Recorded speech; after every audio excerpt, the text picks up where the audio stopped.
sharafta iyo kasoo qaybgalayaasha maanta waxaan halkan ku soo dhaweynaynaa xildhibaan Daahir Amiin Jeesaw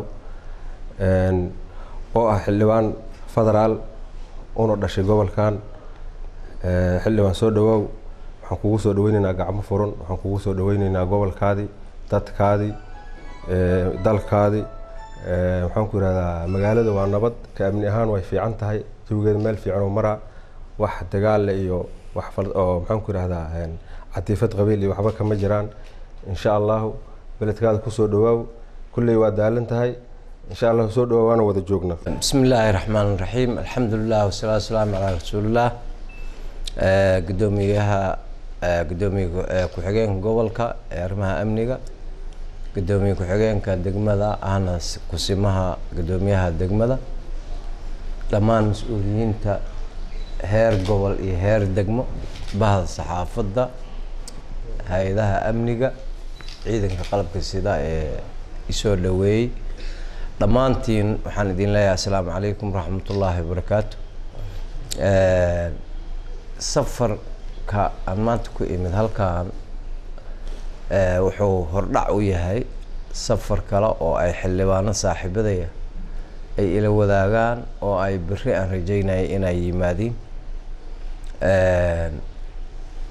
waxa aan u nimidna waxa weeye in aan bal idinla ogaano dhibaatooyinka meesha ka jira iyo xaaladaha gobolka inaan wax ka ogaano waxaa lagu jiraa xilligii fasaxa ee baarlamaanka mar haddii fasaxa baarlamaanka la galo maaha in reerihii iyo qofka uu iska danaystay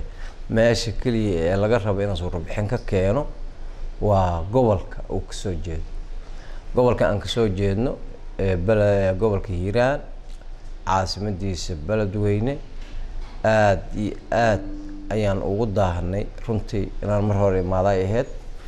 waxaan maleynaa muddo sanad ah ayaa ka soo wareegay maalintii nala doortay xildhibaano waa yimaadeen laakiin aniga ma imaan howlo shaqo oo baarlamaankaas kalfadhigiisa ku saabsanaa mashquul ku ahayd haddana waxaan rabnaa inaan u kuurgalno waxyaabaha baahida ka jira gobolka sida muxuu ahay hadda arrimaha caafimaadka ee hadda aad ka dayriseen shubiyoodka jira iyo muxuu ahay guud ahaan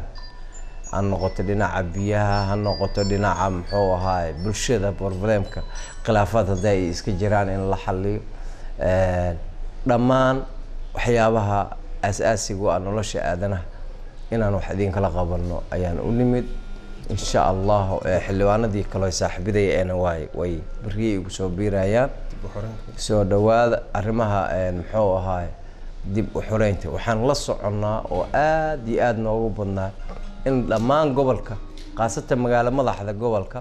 inay hareereysan tahay cadowgii uu ku soo dhawaaday dabcan hay'adihii uu shaqada lahaa shalaadaantana waxaan arkaynay in ciidankii qalabka sida ay howlgal galeen howlgalkaas in la sii dhiirigeliyo in muxuu ahaa dhammaan dadka Soomaaliyeed ee ku nool gobolkan ay ayahooda wuxuu ku jiraa inay muxuu ahaa amnigooda ay sugtaan ay xaqiiqsadaan haddii aanan amni jirin nolol ma jirayso in ciidamada qalabka sida guud ahaan gaar ahaan ciidanka xoogga dalka Soomaaliyeed in la taakuleeyo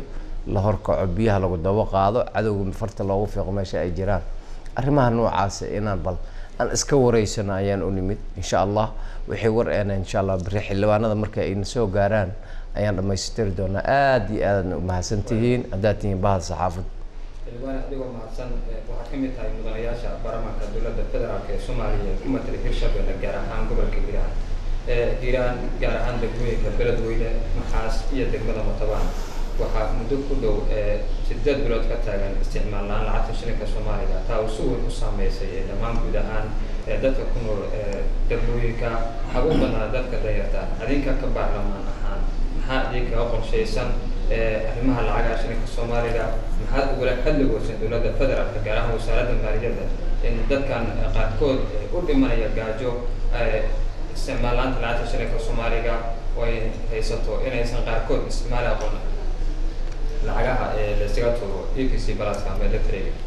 ka baramaan maxay ka qorsheysay arrimaha runtii nasiib darro weyn waaye muxuu ahaay EV-ga tuuradiisa iyo barashadiisa waxaaba ka dar markuu ugu horeysa ma la haystaa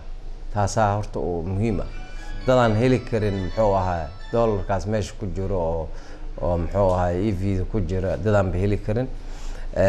arrimaha aan u nimid inaan u kuur galno waxa markii aad ogaatid ee daraasaad ku samayso ayaa dawladda ruuxeeda aad kala hadli kartaa waxyaabaha aan u nimid xildhibaanadii hore u yimid aan weli rabood ayna keenin haddana aan rabno inaan raboodka diyaarino qaabka nololeed muxuu ahaa iyo lacagaha hadda la sheegay nasiib darro weyn waaye runtii in lacag gobolka banaankiisa lacaga lagu soo sameeyay la soo geliyo ganacsatadeennu ay lacaga soo qaadaan balaayadu waxay ka timid meesha waaye waan ognahay lacagaha Soomaaliga iyagoo awalba iska gawaabsi ahaa ayaa haddana cabsida jirta ee dadka Soomaaliyeed ee gobolkan ku dhaqan ay tahay in hantidooda lagu dhacay lacag falsa oo gobolkan lamida lagu soo sameeyo oo shakhsi aan dawli ahayn oo soo sameeyay marka arrimaha taxadirka u baahan ee in daraasaad laga sameeyo kadibna dawladdii lagu noqdo u baahan ayaa taas ah taana waa ka shaqaynaynaa haduu Ilaahay yiraahdo